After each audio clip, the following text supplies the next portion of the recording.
Dinas Kesehatan Kutha Blitar nyiapno sarana prasarana barek sumber daya kanggo mlakune vaksinasi COVID-19 kanggo murid umur 6 sampai 11 tahun. Sesuai rencana, vaksinasi COVID-19 iki kanggo arek umur 6 sampai 11 tahun dilakoni awal tahun ngarep utawa tahun 2022.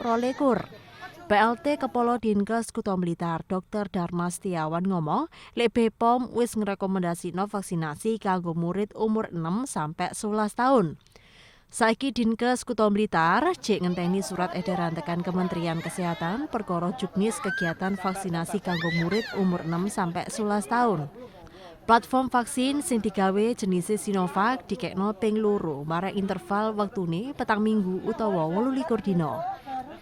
Data tekan Dinas Pendidikan Kutha Blitar nyebutno jumlah murid SD negeri marek swasta nduk Kutha Blitar akeh 13.397 murid.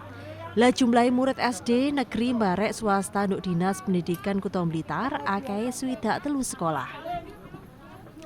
Kanggo nyepetno cakupan vaksinasi umur 6 sampai 11 tahun, Dinkes Kutha Blitar bakal ngintegrasikno data sasaran barek Dinas Pendidikan.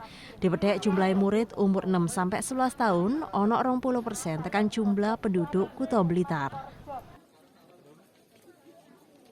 Kaitane barek murid korban COVID-19, lah Menteri Sosial Tri Risma hari ini wingi ngejak atusan arek yatim barek piatu sing wong tuane mati polai kena COVID-19 nyekar nduk kuburane Bung Karno, Kelurahan Bendogerit, Kecamatan Sanan Wetan, Kutha Blitar.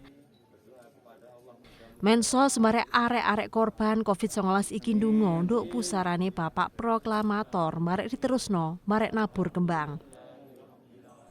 Dayoe Mensos nduk Kutha Blitar iki yo ngekeke wangan nduk 11 arek yatim rupa dhuwit gedene 300.000 rupiah kanggo arek sing durung sekolah, barek dhuwit 200.000 rupiah kanggo arek yatim sing sekolah. Ewangan iki dikekno ben ulan sampai wulan Desember mengarep. Imron Danu, M Asrofi, CTV.